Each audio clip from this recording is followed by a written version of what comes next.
to this week's episode of What's Up Weekly, where we bring you the latest news in 10 minutes or less. I'm Margot Andrews. And I'm Brittany Bradley. Like always, we're here to keep you informed and let you know what's happening on campus and around the world. And I might say there's a heck of a lot happening around the world. There sure is. I'm sure you've heard the news by now, but tragedy struck Hollywood this weekend as one huge singing icon passed away. Whitney Houston was found dead in her bathroom at the Beverly Hilton Hotel Saturday afternoon. Prescription drug sedatives were found in the singer's room, but the cause of her death has yet to be released. Whitney's body was flown to New Jersey by Tyler Perry's private jet Monday evening. Her funeral will take place in Newark at New Hope Baptist Church, which is where Houston sang as a child. The talented singer's family says they have shared Whitney for 30 years with the city, the state, and the world. They continue by saying the funeral is their time for their own farewell. The funeral will take place. It will be by invitation only. According to the publicist, there will be accessibility for the media to have a certain area that they will be placed in, that they will have the visibility. There will be another area for the public. Invitation only. The superstar's funeral will take place this Saturday at noon. It's sad, but she truly was the voice of a generation. I just kind of wish they would give her more privacy in the media, from saying that her hotel room's already filled and who flew her back and like what plane it was. I just give them some privacy to let them agree. breathe. I mean, it's the media for you, but she's certainly a big deal, and I guess they're just making it such a big issue because she was such an icon. But it's really sad. Let the family have their privacy. Yeah, I completely agree. Well, from a voice of the past generation to a voice of a current one, she cleaned house at the Grammys and she's taking time off. That's right, Adele made an announcement to the world that she'll be taking a break from music for at least 4 or 5 years. Adele made it known that she's in a relationship, and if she continues working on music, her relationship will fail. So she's taking time off to write a happy record and be in love. I certainly hope the winner of Song of the Year, Best Pop Solo Performance, Best Short Film Music Video, etc. doesn't take too much time off, because she's certainly made a stir in the music world, and I don't think anyone wants to go too long without hearing from her. She's amazing. She looked awesome at the Grammys, by the way. Best hair and makeup by far. Oh, I agree, and she's giving us redheads something to stand behind, you know? Well, if she's taking time off to be in love, she obviously survived her last broken heart by mega-selling her previous breakup album, 21, which shows there's definitely life after heartbreak. And now there's proof. A British cardiologist named Dr. Alexander Lyons says that death by heartbreak is way more prevalent than previously believed. He's calling it broken heart syndrome, explaining it as a condition caused by a huge surge of adrenaline that paralyzed the bottom half of the heart's main pumping chamber. According to the doctor, almost 6,000 heart attack diagnoses can be contributed to this problem. He continues by saying men are at a larger risk for this condition because they drop dead if they have a big stress, as where women recover from it. What's the cure to avoiding this type of heart failure? Well, your best bet is to never fall in love, but I, however, think it's a risk worth taking. Yeah, what's a world without love? Exactly, right? Well, and in more health news for you guys, an apple a day keeps the doctor away, but what about an onion?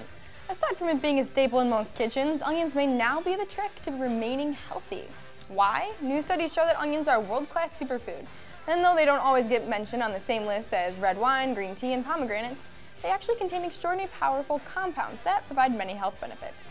These compounds are shown to be highly protective to nerves and the cardiovascular system, as well as enhancing immunity and fighting the growth of many tumors. Even though they may make you cry, it seems like these vegetables are going to have to become one of our good friends. I don't know if I can take that one up. I mean, just think about it. They're already in a lot of things that most people besides you already eat. You know, salads and tacos and whatever. They're everywhere. And it's not like you have to like physically pick it up and eat it like an apple. Yeah, I mean, I'm not that stupid, but I really don't think it's in any of the foods I already eat. So, but you know what, that brings me to our next story. The sound of people's cell phones going off can be annoying enough, but now researchers are arguing that the tones can actually make you stupid. According to a new study in the Journal of Environment Psychology, ringing cell phones are so distracting they actually reduce our ability to remember information and slow our capacity to get back on task once the ringing stops. Even though it's a short-lived effect, cell phone rings do make you respond more slowly. Researchers suggest putting your phones on vibrate to decrease the distraction, or if you can't do that, they suggest changing ringtones from songs to default rings of the phone because they're less distracting. Okay, if I have my phone on silent, I miss every call and every text. I get too distracted elsewhere, and I kind of like my ringtone now. It's It Girl by Jason Derulo, so. So you just want to keep listening to it dancing around? I do. I miss calls that way too. I don't want to answer. I want to hear the song. Lose-lose situation. Well, from cell phones to social networks, Angry Birds continues its world dominance. The flock of birds landed a spot on Facebook on Monday. The game was expected to be released Tuesday, but the early edition delighted millions of players. The game features the same play as the original, along with new added social components, new power-ups, and levels exclusive to Facebook.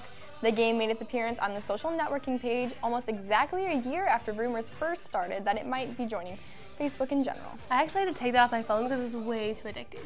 Yeah, I've never really played it, and Facebook's a thing in my past, so like, good luck to all those millions of fans out there that love it. It's like Christmas came early for you, like, I'm glad. Exactly. Well, speaking of things in the past, just a week after tweeting she would never date another football player, it looks like Kim K may be going back on her word.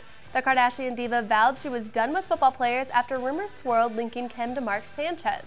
Now Kim looks to be back in the game with former beau Reggie Bush. The two were spotted having lunch at the Beverly Hills Hotel over the weekend. They were seen smiling, laughing, and taking photos with fans during their date. A reality TV camera was also on the scene to capture the moment. An inside source says the former couple has been spending a lot of time together over the last few days. The two were on and off again from 2007 to 2010, and if you ask me, Reggie is the reason her marriage didn't work out. She married the wrong guy. Well, she's not dating another football player. She's just dating a former one. So maybe she'll turn it that way when they actually start dating, because, I mean, I could have guessed this would have happened. Yeah, they're cute together. You can't deny it. And she's always been head over heels for him, so yeah, we'll see. Well, moving on to someone who is famous for her talents, Jennifer Aniston. And you know what? She proves age is nothing but a number, as she and actor friend Paul Rudd graced the cover of GQ magazine to promote their upcoming film, Wanderlust. Aniston appears topless on the cover, and though there may be a bit of airbrush, she still looks phenomenal, even showing her rock-hard abs within the issue. Jen also takes the time to crush pregnancy rumors, saying she's not having triplets, twins, or even one baby. She also discusses how her 30s flew by and how being 40 is just great. She literally just seems to get better with age. Like, she's 40 and she looks fabulous. Certainly gorgeous and rocking it at 40. There's no doubt about it. I just love Jennifer. It's all that smart water that she promotes. She must drink it and it helps her, you know. That must be it. Well, from one celeb who's got her ish together to one who's been through the ringer, Demi Lovato, we first brought you the story on Demi back in rehab a few weeks ago, and now sources are confirming it is in fact true. Demi was a no-show at the Grammys because she was still in rehab. She plans on staying for the next few weeks to get the help she needs. Her Twitter account is still active, but it turns out Demi has a team of people tweeting for her to help fool her fans into thinking everything is okay.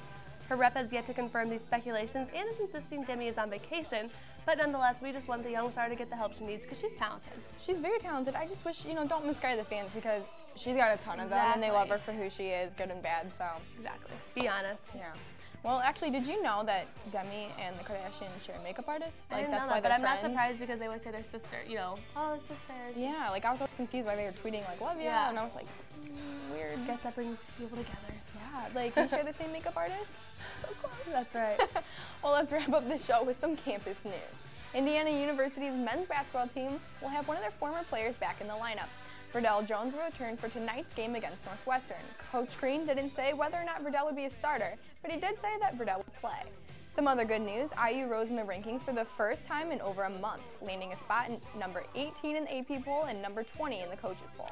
Well, like always, we're rooting for IU and hope everyone enjoys the game tonight. It should be a good one.